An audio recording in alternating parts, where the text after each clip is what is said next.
Hey guys, welcome back to the Nothing But Action podcast. I'm your host, as always, Brodie, and I'm joined again with my co-host, Jordan.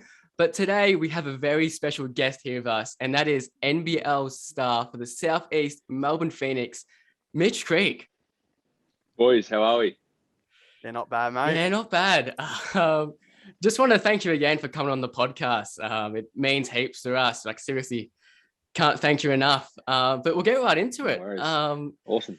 How's life been in lockdown and stuff? I guess it's been crazy. I went away probably 2.5, nearly 3 months ago now, for the Australian team stuff, just for the Olympic camp and tryouts there. So I was in America for that whole time. I only got back to Melbourne not even 2 weeks ago, about a week and a half ago. I had to do my 2 weeks hotel quarantine in Sydney.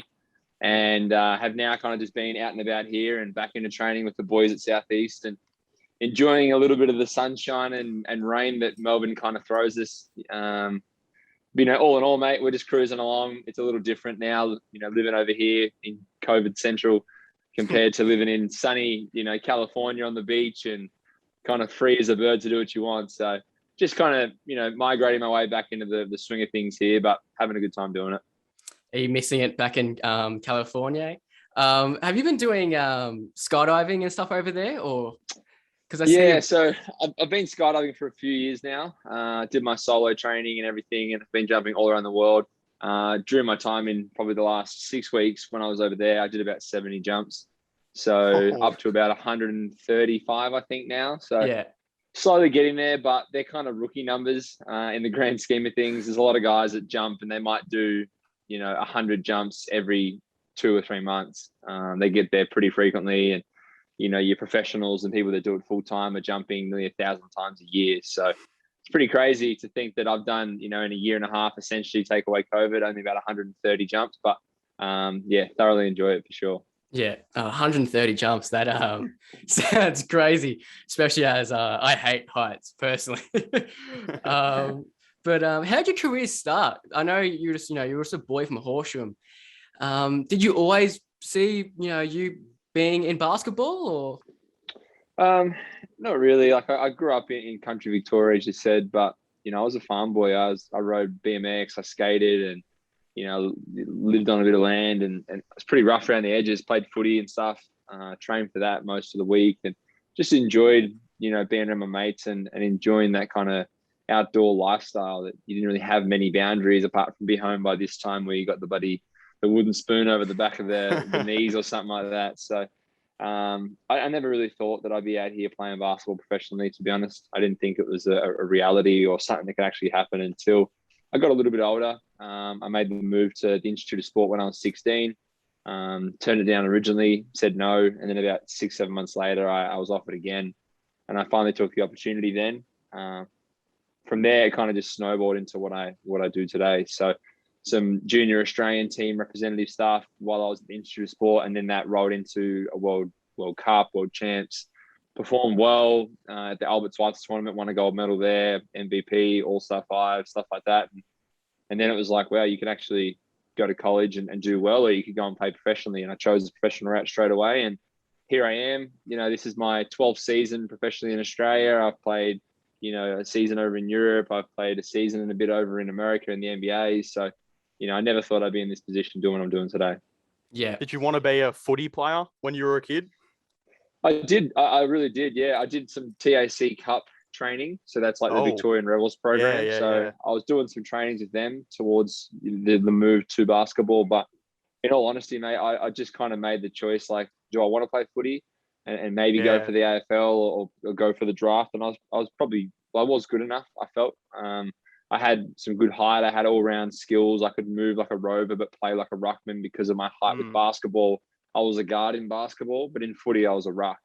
6'6" and 105 kilos. Like, I'd run around as a pretty big body on a footy field, but I moved like a guard or a rover. So I had that ability to kind of play both, and I just loved footy. So I had to make the choice, but one of the biggest things was trying to represent my country and hopefully pulling on a green and gold jersey one day. And I couldn't do that playing footy. So I made the call pretty early to pursue basketball. I nearly made the switch about 3 years into my professional career.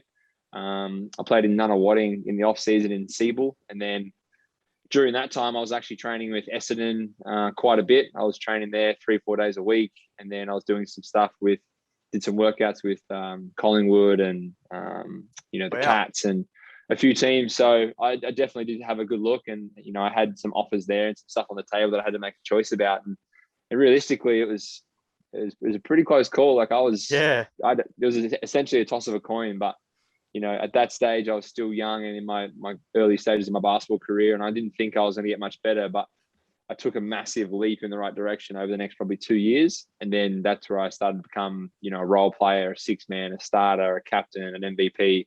And then my opportunities began to kind of come through. Yeah. I just want to ask you, how does your diet differ from, the regular season and then the off season? Because I've seen, I think we've all kind of seen on your Instagram and stuff, making all these cakes and stuff. Yeah, I mean, I've got the Creek family cake in the fridge at the moment, which I absolutely perfected a couple of nights or 2 nights ago. Honestly, mate, it's all about knowing your body well enough to go, okay, what can I put in and what am I going to get out?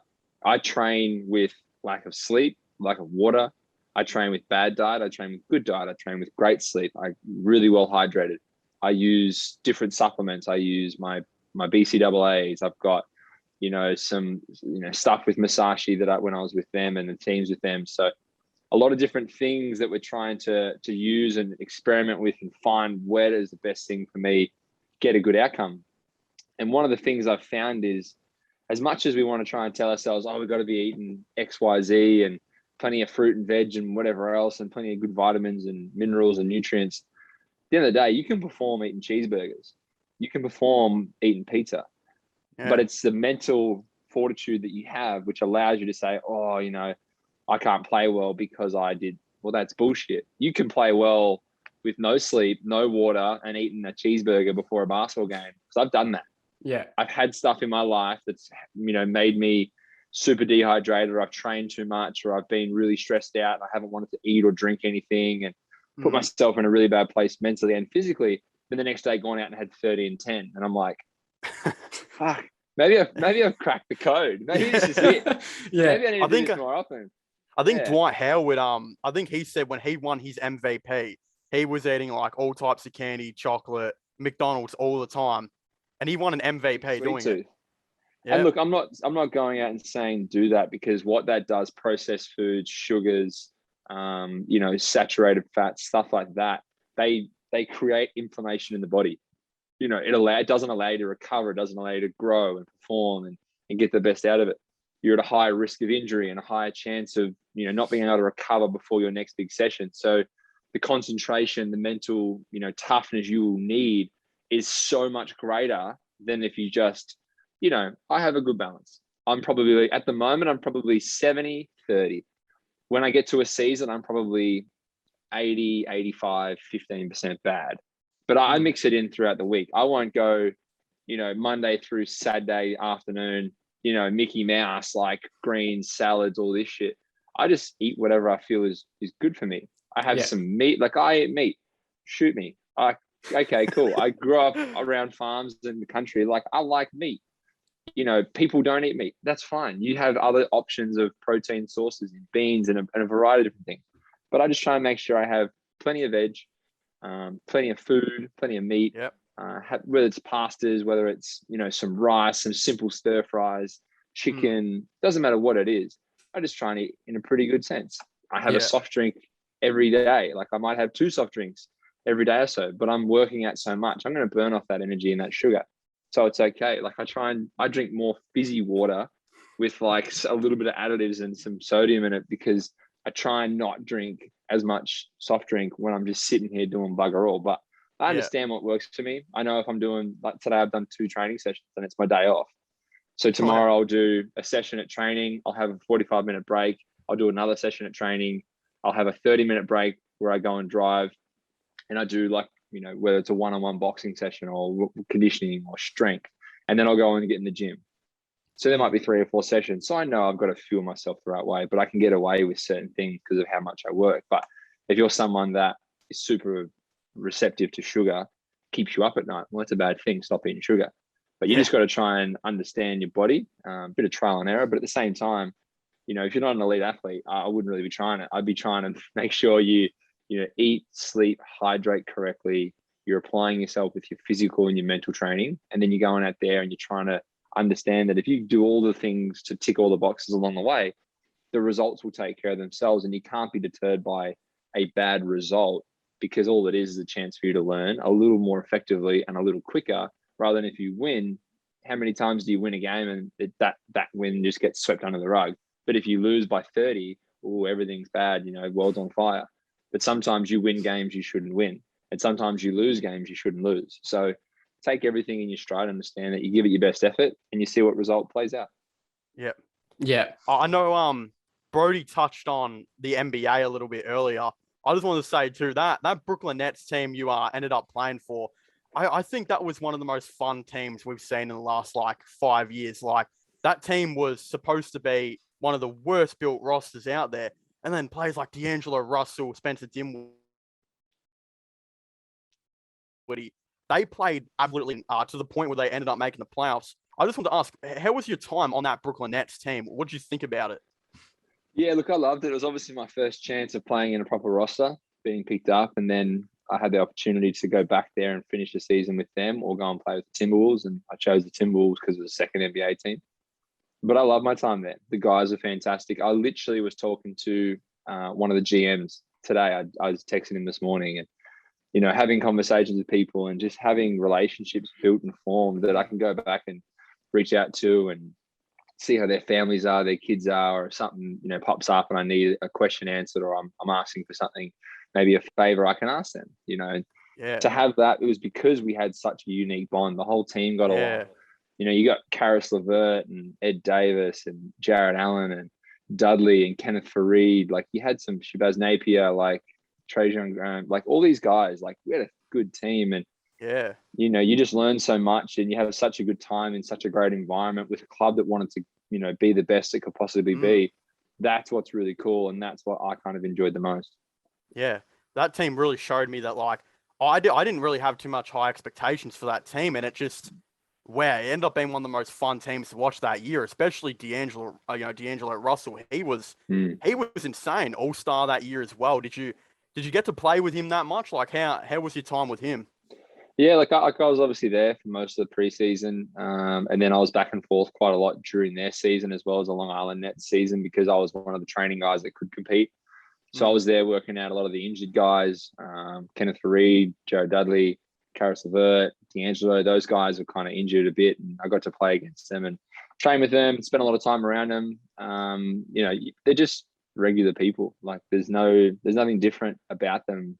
They just get paid a lot of money to play basketball, but they all everyone likes food. Everyone likes having a drink or having a social time, or, playing games or adventures or cars or hobbies. They're all the same. So when people go, I would have been sick to meet this person, you go, yeah, I don't know.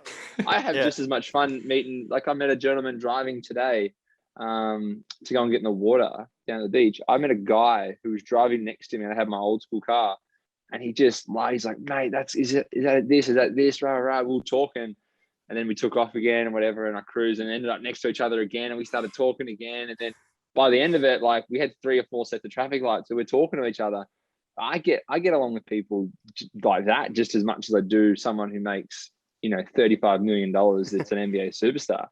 I think everyone's just the same, and I don't try and put anyone else on a pedestal or anything, but they don't want anything from you either, which is nice. And in what I do, I find that a lot of people have angles at me, and it's hard to kind of find out sometimes, and sometimes a little too late before you figure out what their angle is. And it's not really a nice feeling. So when you have someone that's in a much higher position than you, essentially in the grand scheme of things, someone who's a 5-year NBA veteran making $35 million on a 3-year deal, that there is nothing that this guy really needs from me apart from us having a genuine connection or friendship.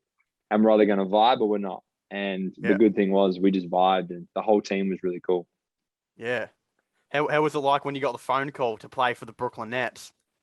Yeah, I mean, a lot of people have probably seen that video, and if you haven't, I'm sure it's on YouTube somewhere. I was bawling my eyes out in tears, and I was so happy, and to have that moment was really, really cool. Something you want to try and relive as many times as possible.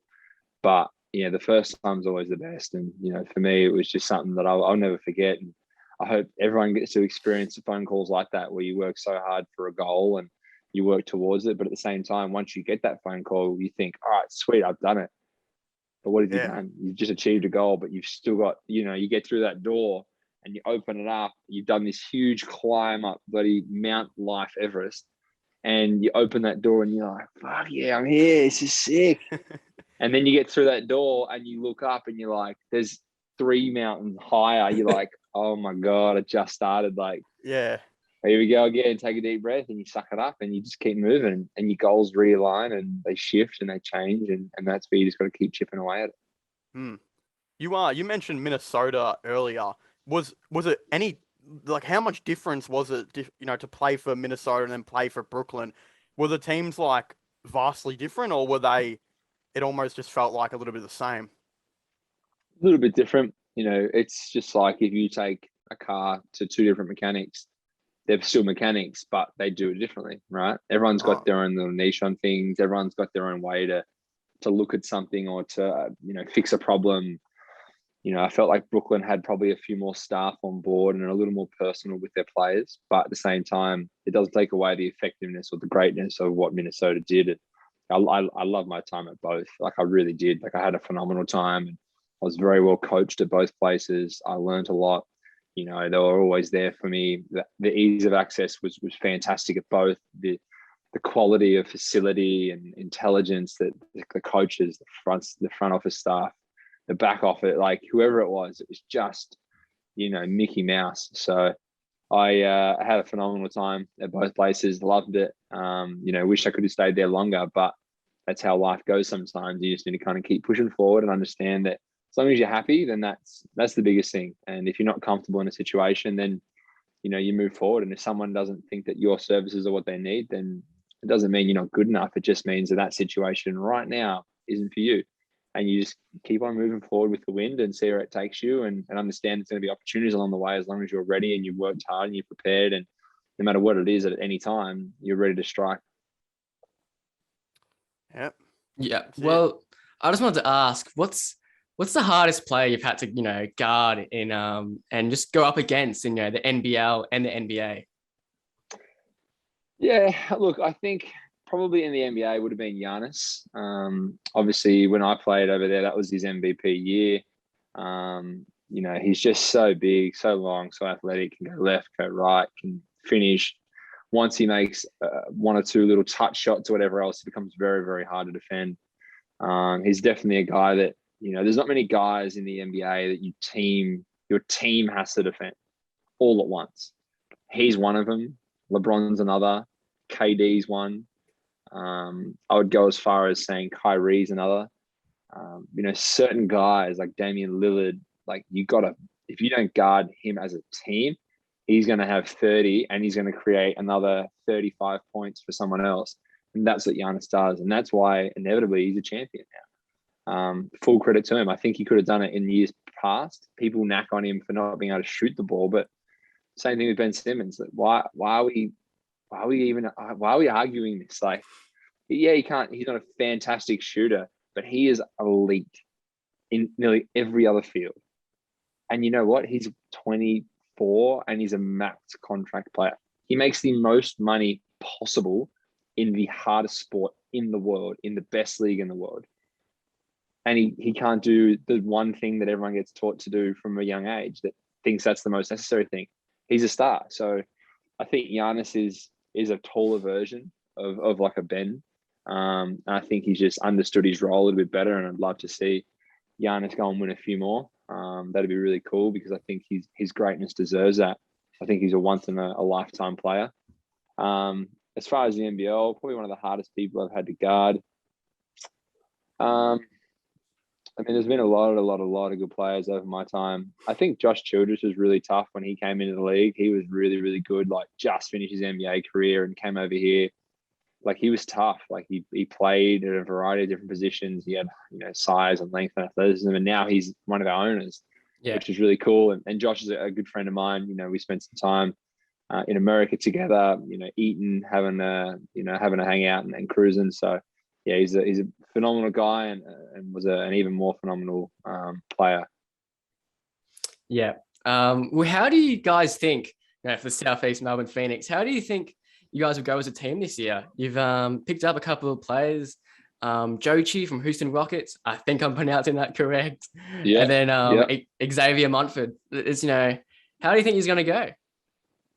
Yeah, look, I think we've got all the pieces. Once again, I think we're going to put ourselves in a great position, not just because of the talent we have, but the kind of the foundation we've built as a club and who we are and everything that we go along with. The team get along really well.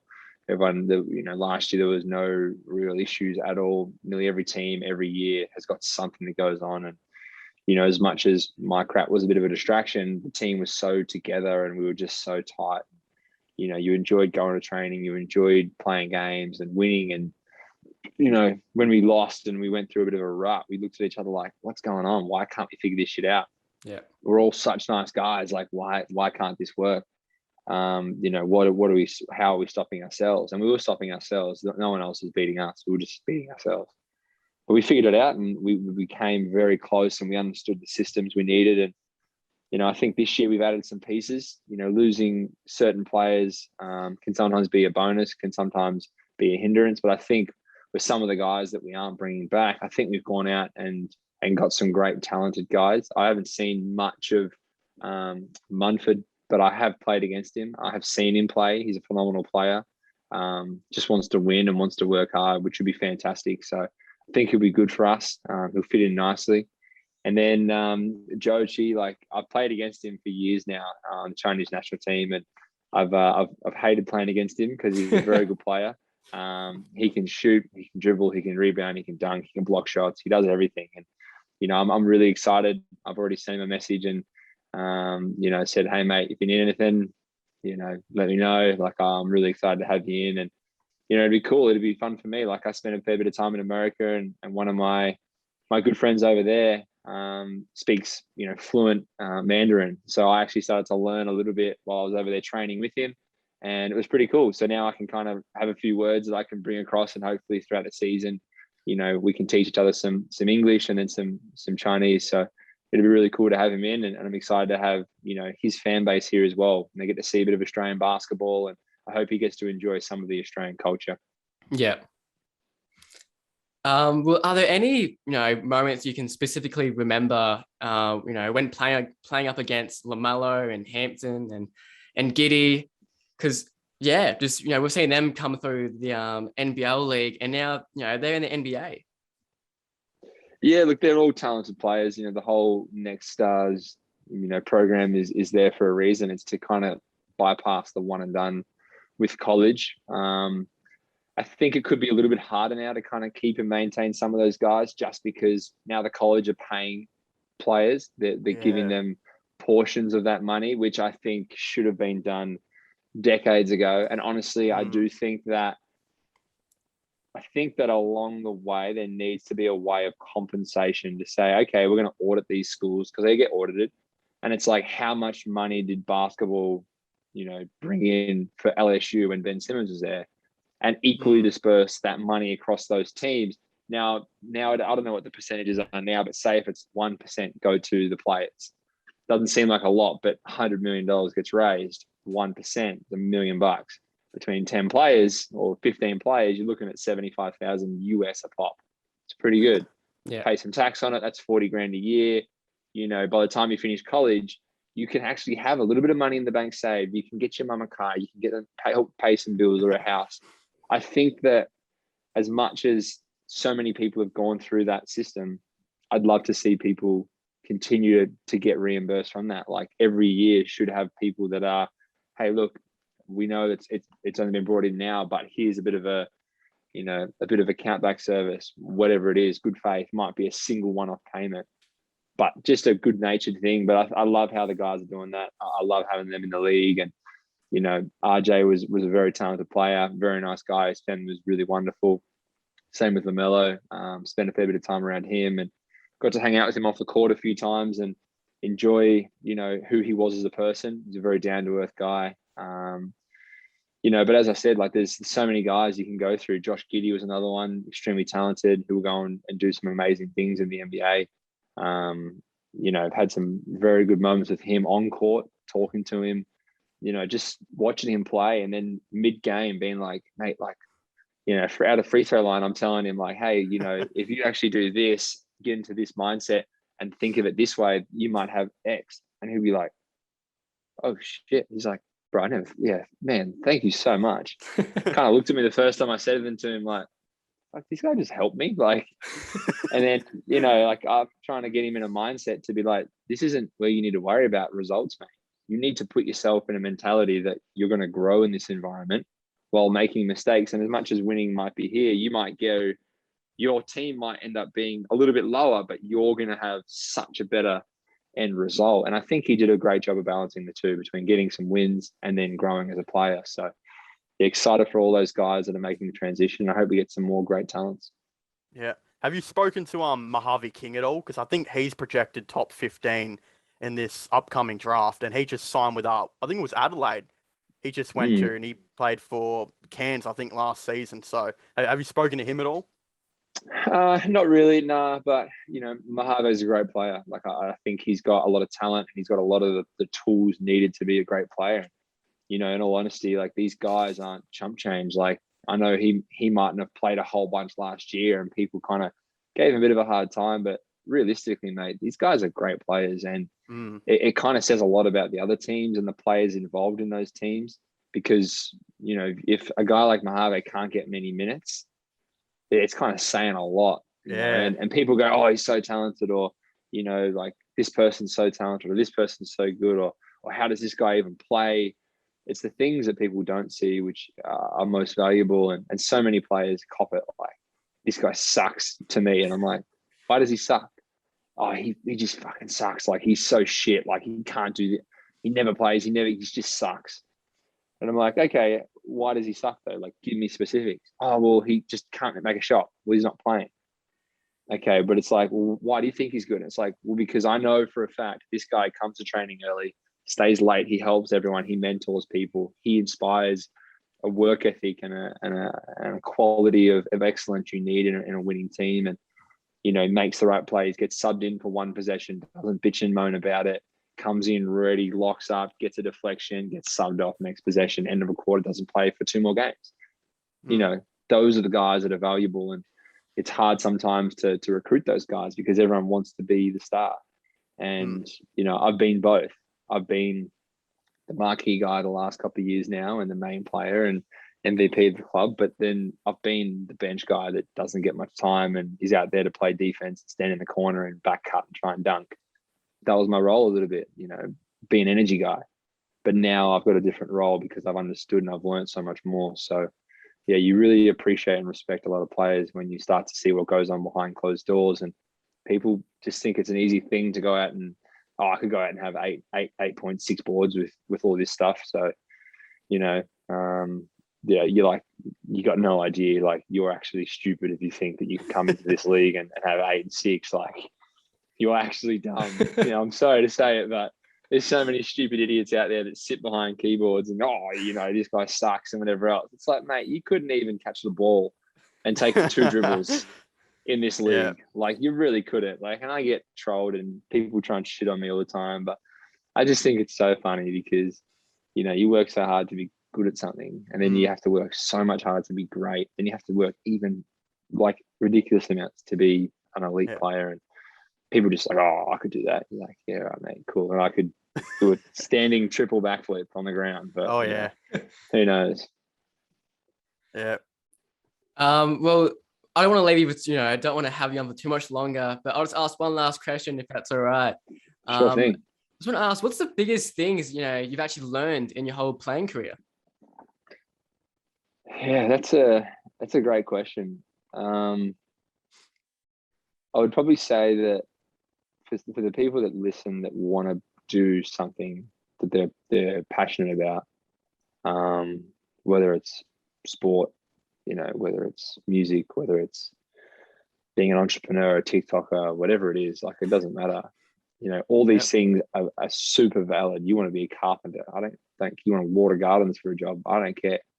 But if you have a passion and a drive to do something, understanding that just because you work hard and you put in more time, get up early, you stay late, you do all the little things, we get told and we get lied to.